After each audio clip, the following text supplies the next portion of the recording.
Good afternoon, everyone. It's, as always, wonderful to see so many familiar faces. We hope all of you are doing as well as can be, and that you and yours are safe and enjoying what is left of summer. It's sad to see that's almost done, but we're going to squeeze out what we can these last remaining weeks.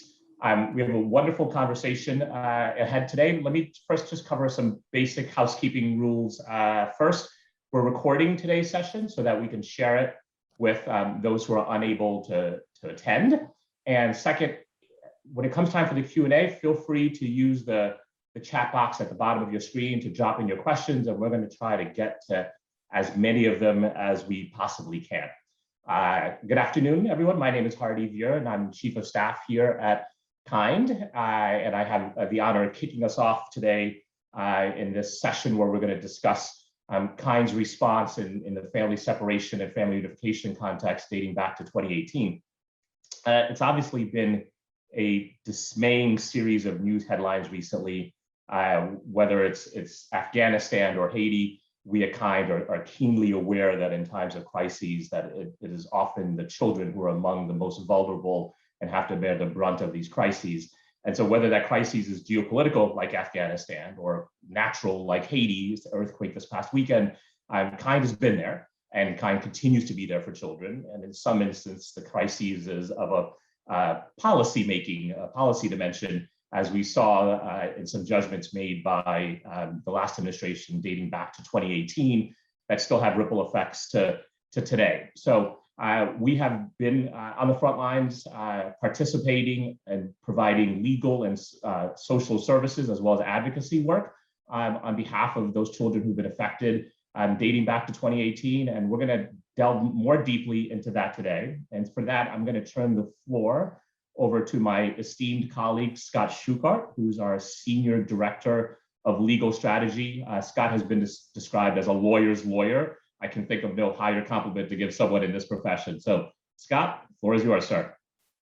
Thanks so much, Hardy, and it's great to see everyone. I'm honored to get to moderate a panel today that includes Elisa Gong, who's our managing attorney in the New York City office, Jennifer Podkol, KIND's Vice President for Policy, and Lisa Friedman, our Vice President for International Programs. As Hardy said, I'm Senior Director for Legal Strategy, and so I get to work closely with our dedicated family separation legal team and get to give you a little bit of background just to get everyone level set for the rest of the conversation, and to remind you that the family separation crisis really began before the zero tolerance policy that was announced in the spring of 2018. Earlier in the Trump administration, we had become aware, and there was some reporting on other efforts along the border that separated families while prosecuting parents with criminal charges for how they entered the country in a way that had generally not been done previously. And then former Attorney General Sessions announced the zero tolerance policy that led to the deliberate separation of about 2,800 children from their families. That includes around 1,000 children who were aged 10 and under, so that the parents could be prosecuted and the children were then treated as though they were unaccompanied, as though they had arrived without an adult. But more than that, the separations were done, we now know, we knew some at the time, chaotically, cruelly, without minimal diligence to make sure that when parents came back, and sometimes parents were in this criminal process for as little as a day or two, but that when they came back into the immigration system for processing, their children were gone, records were not kept appropriately, and reunification, instead of being straightforward, was an ordeal that lasts really up until the present day for some of these families. Now, KIND was involved, like I say, from the beginning, in one sense, from before the beginning of zero tolerance. And we sent several attorneys, support staff, and other staff members to the Port Isabel Detention Center right in the heart of family separation to deal with reunifications of children with their families and to begin to provide representation to those children so that they could continue to seek humanitarian immigration relief and have other legal needs served. So the zero tolerance policy really only lasted about 3 months. But we are continuing to deal with the aftermath of separations that happened before that time in these pilot programs that were effectively the same sort of problem, the zero tolerance period, and then even following zero tolerance, there continue to be family separations based on spurious allegations that a parent doesn't have the familial relationship that they claim, sometimes very minor old criminal charges that never resulted in a conviction might lead the government to say that a parent shouldn't be kept with their child. And that's led to a total of around 1,000 separations between the end of zero tolerance and the end of the Trump administration. Now, we were in a unique position during that period to advocate for families in Washington, to work with families on the ground, and to really be the leading legal service provider to those families. And we continue to work with, we've worked in total with around 1,100 individuals and continue to work with about 200 children on their immigration representation, about 225 children we work with now pursuing damages under the federal tort statute to try to make them and their families whole in a monetary sense from the damage that the government inflicted on them, and hundreds more that I'll get to talk to Lisa about in a little while, where we're assisting with reunification, with repatriation of parents who were deported while they were still separated from their families. But separations continue for other reasons, in other guises, partly as a reaction to the COVID emergency along the border. Under a policy that's generally called Title 42, the Centers for Disease Control has purported to order the Department of Homeland Security to directly expel most people at the border without giving them any opportunity to seek asylum or other protection. Now, children have been exempted from that since last November, first because of a court order, and then because of a change in Biden administration policy. But that, of course, creates a difficult set of incentives and real challenges for families who are seeking safety, where children might be able to cross the border and not be expelled while parents are. And that whole phenomenon and other aspects of the COVID problem have led to really an unknown number of ongoing separations at the border. So we're involved with that. We continue to be involved with efforts to reunify families. We'll talk about that later. There are at least 200 parents where the steering committee that we sit on, this is an entity that was set up by the court that is dealing with the class action litigation on family separation.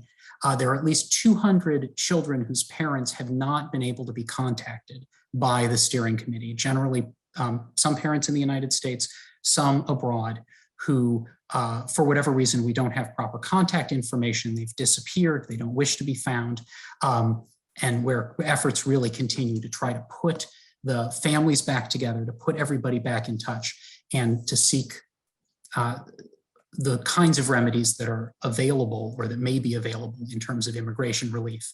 And as I mentioned, damages. So KIND has been well positioned as the leading legal service provider and advocacy organization on all of these issues. But I think the level set here is that all of those problems that made the headlines in 2018 have very long tails and a lot of aftermath that we are continuing to try to help some of these families with.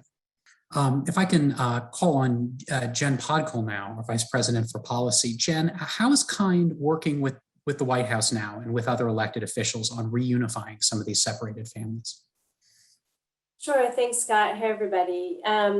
There's two different ways we're working, right? There's the administrative ways, so working directly with the White House and the agencies, and then also legislatively, right, to figure out, are there legislative fixes that can be done both to help the families who are already separated, but also to ensure that this doesn't happen in the future. So in terms of our engagement with the administration, as Scott mentioned earlier, the administration, the White House set up a task force on family separation to look at and review all the cases of everyone who is separated to try to put those families back together and make them whole again. This is the first time that there has been an interagency working group on this, and that's really important because it's important. There's pieces of the puzzle from all different parts of government that really do need to collaborate and work together. And really, this is something, KIND has been asking the government to do, is work in an interagency fashion to ensure that anyone asking for protection in the United States is never needlessly subject to separation or additional trauma than what they already experienced before they got here, right? And they were asking for assistance from the U.S. government. So in terms of the things that we're asking them, they're very focused on their priority right now. The task force is really looking at who has not been reunified and how do we reunify them. right? So as Scott's talking about, his team is working with them, Lisa's team, working all the cases, from the policy and advocacy perspective, what we want them to do is really think about how do you make sure that you're creating an environment in which people want to come forward, who are willing to come forward to the U.S. government, the same government that separated them. How do you have them have that trust again to come forward so that they can have their needs met, that they can be reunified, that they can receive the services that they need, and that they're reunified in a safe place, right? When we say reunification, what does that mean? Kind absolutely thinks that because these families came here asking for protection from the U.S. government and were separated by the U.S. government, that they should be able to remain here and make sure that the reunification is not only just here, not just the reunification itself, but that they're able to stay. So they're able to have some sort of permanent status here, and that the government makes them whole. So that includes the mental health services that they're all going to need after enduring the trauma, making sure that they get any compensation that's fair to them as a victim of a crime, the crime committed against them by the U.S. government. We're also thinking about, the priority absolutely is making sure those who are separated are able to be reunified, but let's also look prospectively. How do we make sure this never happens again? What can the task force do when you have all these agencies who are finally sitting around the same table together, talking to each other? How can we make sure that they're working together to make sure that this doesn't happen to other families in the future? And so, we're continuing to push as hard as everybody's working to expedite these reunifications, making sure that they don't stop there, that they are continuing to work and make sure that they're really thinking in the future and making sure that no other administration could ever do something like this. Thanks, Jen. What would you say the biggest obstacle has been to your engagement in lobbying and advocating on these issues? Yeah, that's a great question. I mean, I think the reality of how do you get people to trust the government enough to come forward, right? There's all these questions about, well, we haven't found the families. Do people want to be found? And who haven't they been found by? Is it that the U.S. government doesn't know where they are? Is it that the children, have not been in communication with the family member? These are all questions that the government doesn't have answers to, and they're not going to unless they can create an environment and create a package and make an offer, quite frankly, to the families that they can reunite here together in the United States, that they can stay in the United States, and they can get the services that they need. So until the U.S. government is able to do that, which they have not yet been able to do, I think it's going to be difficult to make sure that we can find all these families. And like I said, they rightly so have kind of tunnel vision on expediting and really focusing all the resources on getting those who've been separated together. But it's going to be a struggle for us to make sure they don't stop there and they keep working, and so that they're working towards future to make sure this never happens again. Right now, when families are reunified, the government's willing to bring them back and give them something called humanitarian parole. That's only lasting for 3 years for many of these families, right? And so that means you can stay lawfully in the United States, you have protection, right? But we don't know what's going to happen after that. And so they need to figure out, is there anything either administratively that they can do to give permanent legal protection to these families? Or is this something that's going to require a legislative fix? And if so, do we have can we get enough unity in Congress to make sure that that happens for them, which of course is its own challenge.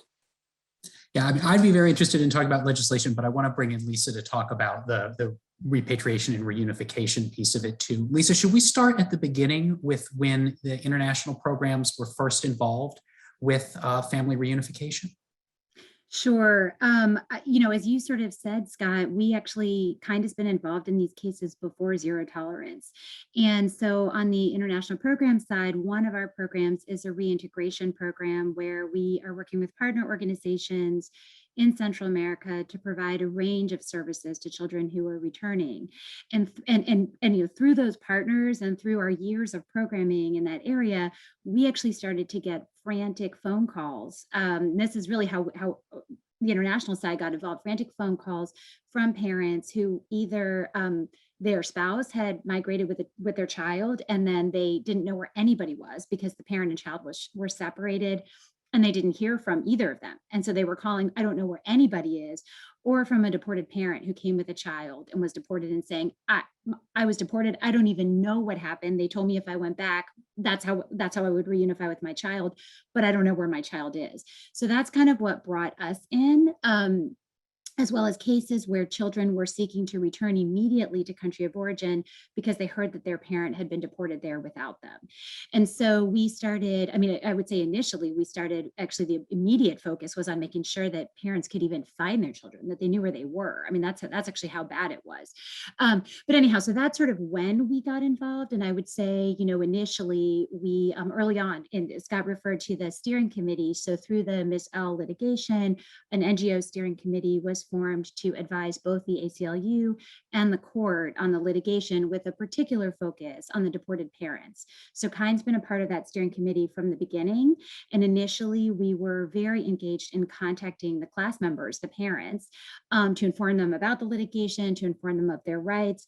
But very quickly, as I sort of mentioned a minute ago, there were cases where parents were saying, I have a 3-year-old in the US, I have a 2-year-old in the US, I want them to come back. And so our role, at the time, actually, we very much focused, in addition to contacting parents, on assisting those reunifications. Those were cases, and not only, but really especially young children, where we wanted to make sure those reunifications happened as quickly as possible, but we also wanted to make sure that the parents had the support they needed to be able to go get their child. So there were some reunifications that the US government moved forward on without coordinating with Kind and the steering committee that actually were really problematic, where the parent didn't know the child was coming back, they didn't know when they were coming back. And so first the child experienced the trauma of separation in the US and everything you heard from Elisa that came with that and even more, right? And then they went back to their country and their parent wasn't there to retrieve them. They went into another shelter. So we stepped in and said, wait, we really need to make sure that these reunifications happen right for these children after everything that they've been through. And so at the time, there were about 120 cases that we worked on where we provided financial support to parents, did with our partner organizations, worked on logistics to make sure they could get to the capital city, had bus fare, hotel fare, and knew exactly when their child was coming and could prepare for it, communicated with Office of Refugee Resettlement to learn about those cases. So that's really where the international programs team started. But of course, once those reunifications happened, there were such great needs that these families had on the ground in country of origin. And we really turned our attention with our partners to providing psychosocial support, a real deep focus on individual and frankly group psychosocial support to parents, to children, to help restore family bonds, to help address the trauma, because it was just, children were terrified anytime the parent left the room. The parents felt so incredibly guilty. And so, there was just so much there that needed to be addressed. So we turned our attention there. And then also really began the work of sort of looking at, okay, with all these other families that aren't reunifying, as you heard Jen mention, so many families did not reunify. What could we do for those families? What could we do to try to see, was there a way to try to reunify them in the US? Did they have needs that needed to be addressed in country of origin? So that's where we started to turn our attention. So I'll stop there. I think there's a lot more to say about it, but in terms of the initial response and how we got involved. No, that's great. And let's roll forward now to how those operations sort of have now connected up with the work of the Reunification Task Force. And while you're answering that, I guess I'll ask a two-part, how the work is connecting with the task force and how it's connecting with our domestic legal work as well. Sure, great. Thanks, Scott. So what I didn't mention is that, when I sort of said, then we were starting to look at all the other ways for families that didn't reunify, what they needed. So Kind's role, in addition to helping contact families on the international side, we really realized quickly we should focus our attention where we have special added value, unique expertise. And so we said, let's focus on child protection, let's focus on international protection, and let's focus on reunification when it's happening in country of origin and reintegration. So we started getting referrals from the steering committee of all the cases where a person expressed a fear, a potential protection need, a deported parent was expressing that. And we began to do these screenings of those cases. And there was a very limited, and it was really limited, avenue to return to the United States under the lawsuit at the time, so under the Mizell lawsuit. And we were screening cases to determine who could potentially, who had a protection need that we could respond to with services, immediate sort of services and response, shelter, what they might need on the ground, to the extent that we could with our sort of referral and partner network, and who were the cases who might even be able to return to the US. Unfortunately, of course, as part of that, there were so many people who were not going to be able to return under this very narrow avenue for return of the lawsuit under the Trump administration's take and approach on these cases. So we began to have a lot of cases of families that we were aware of. We thought, this is the kind of case that in general could be a really strong humanitarian parole case, but it's never going to work under Trump. And so we were responsive to those cases. We were in communication with those families and watching them. And then as soon as the change in administration happened, we said, well, actually, maybe we should just turn around and start filing for these families. We've been holding on to them. We know they want to reunify. The child's in the US. Maybe we should just start filing. And so then the task force was formed very quickly. And actually, we went to the task force and said, we've got cases that we've been holding on to, these families that we've been working with that are desperate to return to the US. They don't want to reunify in the country of origin because it's unsafe for the child, but they're desperate to be with their child. And so what can we do? We want to go ahead and file humanitarian parole. What are you going to do if we do that? And actually they said, you know what, start doing it, start filing. We want to figure out, we want to make right, we want to reunify families, as Jen said, and it's going to take time to figure that out. So why don't you go ahead and start filing those cases? So fast forward where we are is we actually have been filing those cases, a low number. We've successfully filed 10 cases where the families have actually returned to the US. That's over 30 people that have reunified because it's not just the deported parent. And we have a whole bunch that we're in process right now, another 90 people who we're hoping to reunify in the next couple months, and then many more that we're working with. But so that's sort of step one, was we started saying to the task force, can we do this? We want to do this. And actually that's now the process for return that they're setting up more broadly that you've been hearing about in the news, is this humanitarian parole process. The other couple ways that we've been working closely with the task force is we've been really advocating and providing sort of guidance, counsel, but really advocacy on all the issues they need to be looking at as they're making decisions about how they're going to help these families. So very critically, for example, this is just one example, there are families who self-reunified in the country of origin, who didn't go through the formal process, but children and families who got their child back. And still, those families really never had access to due process. That parent had a protection claim potentially. They never got the chance to meaningfully apply for asylum or to apply at all. And the child went back because they were so desperate to be with their family, but that doesn't mean that they don't have protection needs. So we were advocating even if they're in country of origin, any of these separated families should be able to come back to the US. So that's like one example. There's a whole host of points we've been sort of guiding, advising the steering committee on. A third sort of way we've been working with them is that with the families that are returning, the cases I mentioned, we've actually been able to pilot what this system looks like, what's working and what isn't working, so that we can iron out the kinks. Because as they move forward and eventually open up a more public process, the easier it is, the more streamlined it is. Obviously, that's in everybody's interest. We want this to move as fast as it can for the families, be as easy as it can. And so we've actually been able to pilot it, which is fantastic. And the last thing is just that we've been bringing back the voices of the families into the process to make sure that the task force understands what their needs and concerns are as they make decisions. That's great. Thank you, Lisa. And to connect up a little bit, with the domestic legal representation piece, representing children who have been separated is obviously related to the work that we do for truly unaccompanied children, but it has differences and complications, everything from different social service needs for children who have been through that traumatic experience, and frankly, who are with parents who now have also suffered that particular trauma, for families who haven't been reunified, particularly where children are not in contact with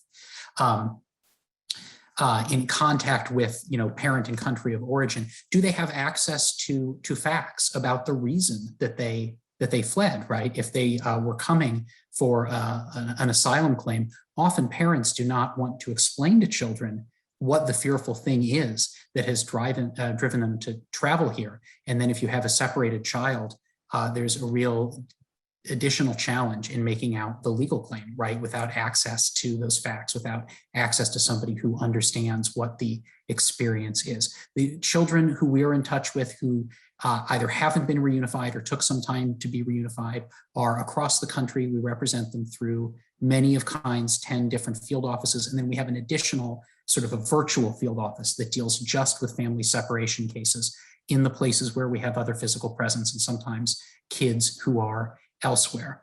I do want to move along to some other topics related to sort of our recommendations going forward. And I think we should maybe start with Jen on that. Jen, how do we make sure separations, certainly separations at the scale that they took place in 2018, never happen again? Sure. So, there's several things, like I mentioned before, some are legislative fixes and some are administrative. There really needs to be a combination of both to really tighten things up to make sure this can't happen in the future. So, under zero tolerance is because the government utilized the ability to prosecute somebody for unlawful entry, meaning somebody who doesn't have any papers, who comes and asks for protection. Under U.S. law right now, they can be prosecuted for entering without authorization. So what the Trump administration did under zero tolerance was say, we're going to apply this to everybody, including and especially families, so that the parent has to go to jail because they came here without any sort of pre-authorization. So now the child is rendered unaccompanied. Right now, the child, because parents in jail, that parent's not available to care for them. Now they're an unaccompanied child. Actually, just last night, there was a decision about how re-entry is unconstitutional. So prosecuting somebody for re-entering after previous removal. So that's, one way is challenging these laws in the courts. You can still be prosecuted for unlawful entry. So that would require Congress to change that to make sure that the exact mechanism that the Trump administration used to separate families is no longer available to a future administration. Now, as Scott mentioned, there's other ways in which families have been and continue to be separated with very little transparency or oversight. So any line border agent can decide in the moment, I don't think this is the kind of parent we want for this child. I'm going to separate this parent and this child. Now, these are line agents who have no specialized training in child welfare, in family unity, and any sort of ethical guidelines around considering the best interest of the child who are making these decisions. These decisions are not, a parent is not able to challenge this if a Border Patrol agent makes this kind of decision.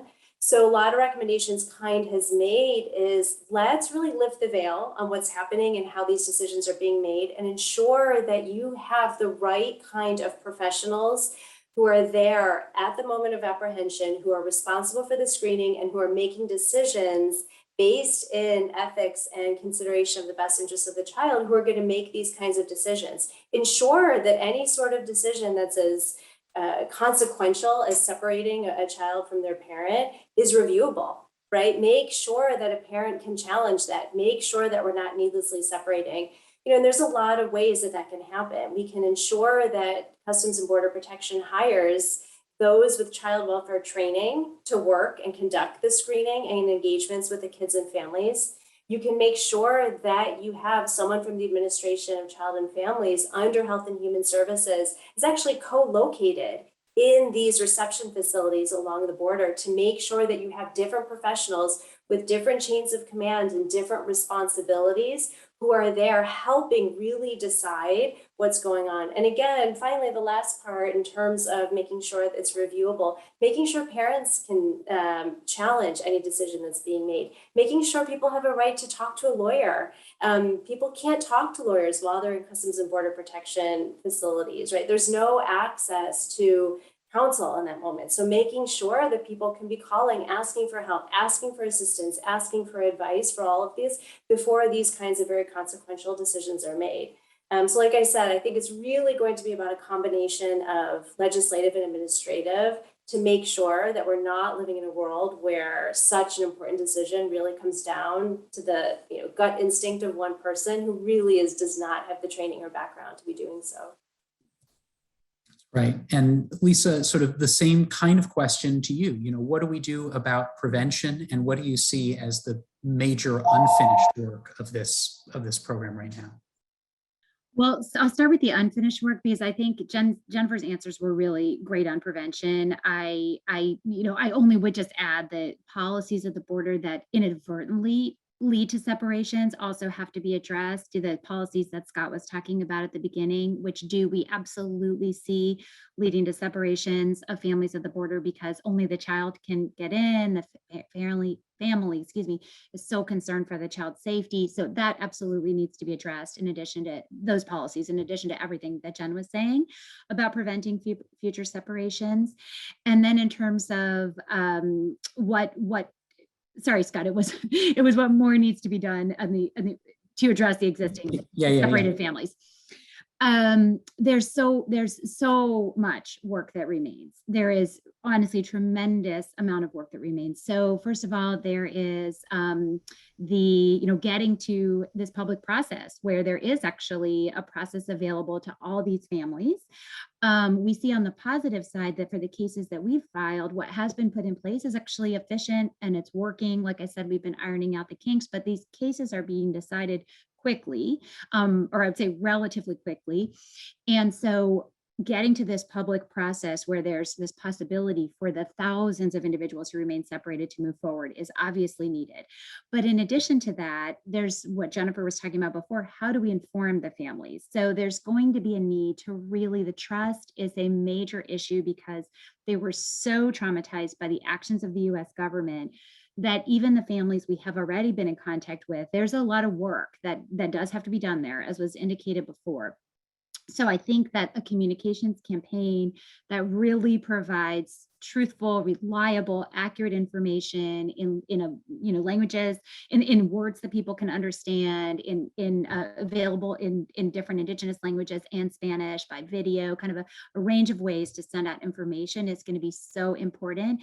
But also, what is the U.S. offering, as Jen talked about before? Is the U.S. offering something that's going to have families want to respond? Because our sense is some of these 200 families that haven't been found, it's because there's nothing to really respond to. I don't really want to be found, maybe, if you have nothing to offer me. And after what you've done to me, sort of in some of our conversations, is what we've detected, right? So if it's worth it, if they really believe it, if they understand it, and they see that how it's going to help make their family whole, never take away the trauma they experienced, right? But that may really help families to come forward. And then there's the range of services needed in that process. So legal assistance is super important. We've been, like I said, working on these cases, and there's so much, support that these families are going to need to go through the process on the legal side, on the case management side, on the mental health side, and that starts in country of origin.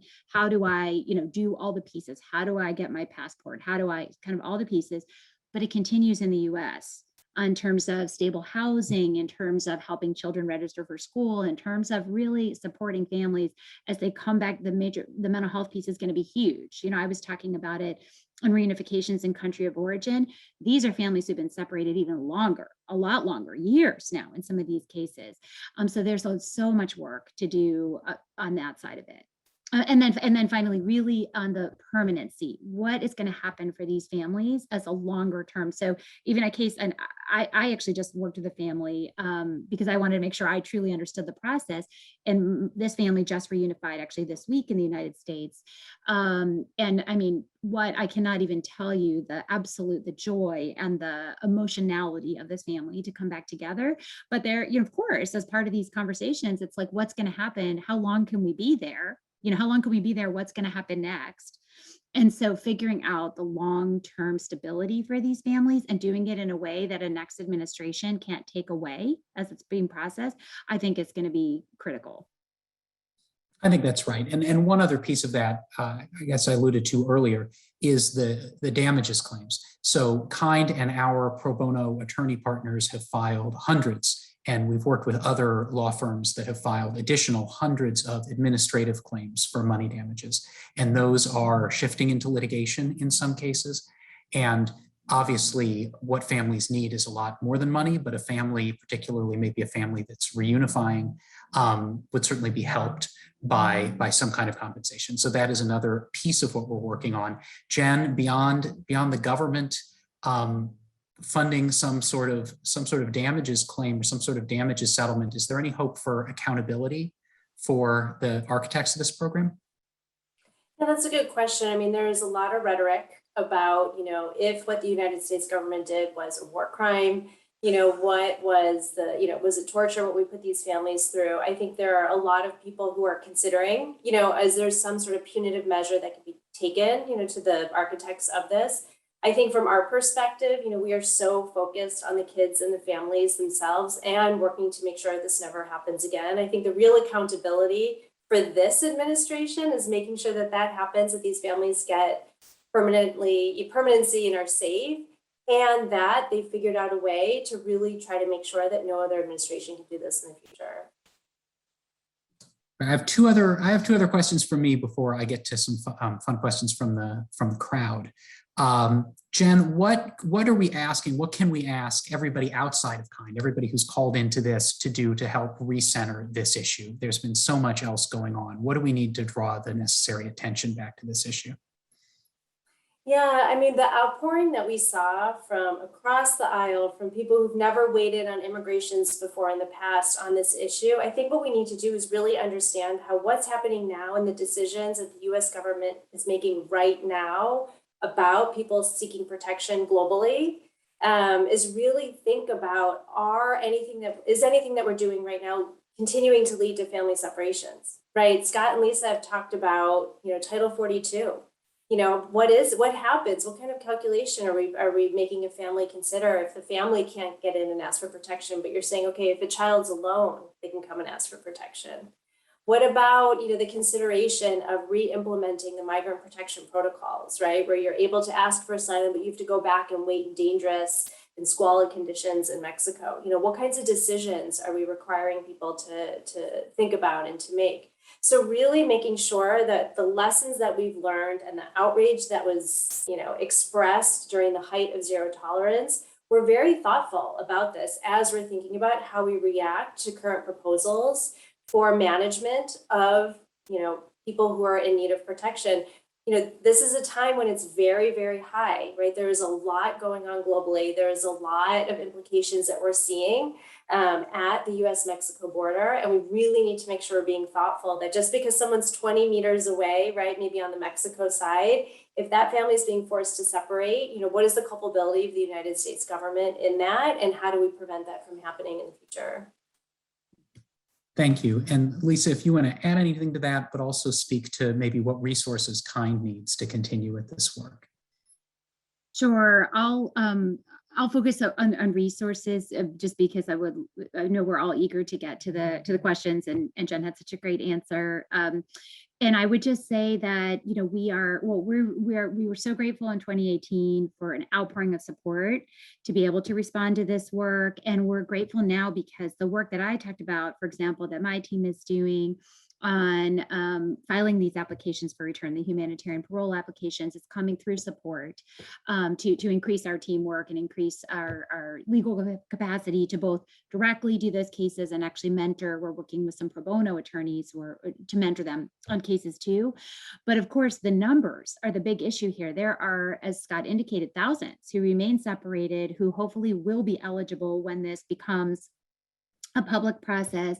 And so our capacity, our ability is absolutely limited, of course, by the resources. So we've on the one hand expanded, but the need is quite tremendous to help these families to really make sure that not only do they have that legal assistance, but, and I sort of mentioned before, but the counseling, that options counseling part, that part that really walks them through what it's going to look like when they return to the US, what that's going to mean, for these families to be able to make an informed choice and to have the trust that they need to go forward. So that is all, of course, related on the resources side. And then, of course, the work that Jennifer's team is doing to push back on these policies, on the range of policies, to make sure that another administration cannot, and a future administration cannot, try to separate more families, and really across the range that we talked about, and the existing policies at the border, of course, is also her team has, they're sort of night and day on this, and the need is there's just a tremendous amount of work, obviously, to do to really achieve those goals. Thank you, Lisa. All right, I get to move to the audience questions right now. And the first one, Jen, I think you and I can answer together, is pretty much a factual one. What are the specific agencies that are sitting down at the table together as part of the task force, right? I think this is this question. So it's chaired by the Secretary of DHS. It includes some of the DHS constituent agencies, the Department of Justice. Who am I missing, Jen? Is Department of State part of it as well, right? And it has visibility with the White House. I think formally the White House is not on it, but it is well connected with all of the agencies in this space that need to be involved. But it's all federal. And Jen, we got some good questions about what we're really advocating for on the Hill. I think what does unity in Congress mean, and is there a possibility for legislation that's separate from comprehensive immigration reform, or is what we're asking for really all a part of that effort? Yeah, that's a great question.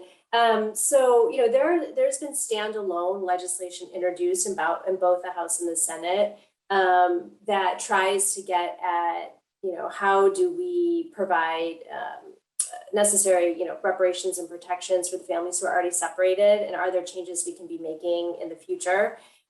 There's a bill right now introduced by Blumenthal in the Senate and Castro in the House that a lot of groups, colleague organizations, Kind has worked with to inform that, to really make sure that it does what it purports to do, and doesn't do any unintentional harm by changing definitions or changing procedures that would inevitably give less protections to kids. Passing legislation is difficult right now in Congress. And so, there's a lot of conversation about what can be done on immigration issues through reconciliation, because that doesn't need 60 votes in the Senate. So there are conversations about, are there pieces of that family separation legislation I just mentioned that could be part of reconciliation? Are there other pieces that could go towards helping these kids and families? For example, can you fund counsel for unaccompanied children? If counsel can be funded, right? Those are resources that are going to help kids who have been separated through this. So there's conversations about what else on immigration can be done through reconciliation, in addition to ensuring legalization for Dreamers, TPS holders, and essential workers. Are there other things that can be done in addition to the legalization? And so that's where we are right now, is thinking through what would that be, how much would it cost, getting it scored by the CBO, and then making sure that it's a priority for leadership in both the House and the Senate. Thanks, Jen. Lisa, can you talk about the other organizations that we partner with on reunification? Sure. So first, just to say, we've been working, since 2018 on the steering committee with the Women's Refugee Commission and with Justice in Motion. So Justice in Motion, Kind, Women's Refugee Commission have been working with the law firm of Paul Weiss, who's coordinating the steering committee, and that's been from the beginning. The organizations that have been working so far, because there's not yet this broader public process, the organizations that have been working so far on reunifications are Kind and Al Otro Lado, Together in Free and Clinic, and Justice in Motion has a role as well. And these are organizations we've been working with, throughout family separation. And of course, in addition, we work with our own partners in Central America, which are, different partners in Guatemala and Honduras in particular, where we have our reintegration and gender-based violence prevention programming, as well as organizations that we've partnered with in the past and work with in El Salvador. And I would just say, there is no doubt that, so one more thing to add here, what's been really interesting in this is that there is I talked before about in 2018, we started out making these phone calls with the steering committee, and then we decided, let's have Kind really focus kind of where our expertise is, which was child protection, international protection, the reintegration. So the different organizations have had a different focus. So I'll just say, like, for example, Justice in Motion has been really focused on the ground searches. So there's this 200 parents that Scott talked about, finding when there have been families that have been unreachable, they've really taken a lead in doing this on the ground searches. But there's such a partnership, because then they find the family, let's say, and the family has a protection need, then they bring them to Kind. then we're working on the case. Now we filed for reunification, and there's an on the ground issue that we want to go back to Justice in Motion about. So this is really in such close coordination and communication, these partnerships, and that's absolutely what's been needed here. And then on the case management side, so now we have like my family that the family I just referred to who reunified this week. I'm referring them for case management to the Casey family agencies that we're working with in the United States. So these partnerships are critical to be able to really respond to these families. Thank you. Elisa, if I can call on you to talk a little bit more about what's distinctive about working with the separated and reunified, families and children, and if you have a general sense, how are people feeling now at this point in the process, a couple of years for the most part after they've been separated? Sure. I would say one of the most distinctive parts of representing these children is and I think Lisa spoke about this earlier, is just a really frantic desperation that you hear in the voices of the parents that you speak with, the voices of the and the children as well. But I think it really hits you differently in a way that no attorney training can kind of prepare you for when you're on a Skype call with a parent who is just completely frantic over their 2-year-old or their 3-year-old and their desire to hold them and be with them again. If there aren't any other questions from the audience, I think I can give it back to Hardy at this point, but thanks everybody on the panel so much. Thank you, Elisa, Jennifer, and Scott for sharing your experiences and your expertise with us today. To Scott's point earlier about the long tail of these cases, we see that in listening to you, and I'm reminded of an op-ed from June 2018 in the New York Times that was published by our friends at Paul Weiss and Lowenstein. In fact, I think Gary Wiggins was on the phone call with us today. But in that op-ed, the two managing partners of these firms talked about how the law did not create this crisis, but lawyers will help end it. And although that was very much true, I would add to that now and say it's the lawyers plus the social workers, the mental health professionals, the policy advocates, the philanthropic community, and all of you who have been at our side and supporting us throughout this work. And that's where our hope comes from, is that knowing that we're in this together on behalf of these children and their families. And so we thank you for that. We will continue to look to you for support and know that we're here if we can be of service to you. Again, but we thank you for being at our side throughout these experiences, these journeys. We will continue to do our level best to represent these children as well as we possibly can. That is our North Star, and we're very much fully focused on it. So again, everyone, thank you for joining us today. We look forward to seeing you soon. In the meantime, take care, be well, and enjoy the balance of summer.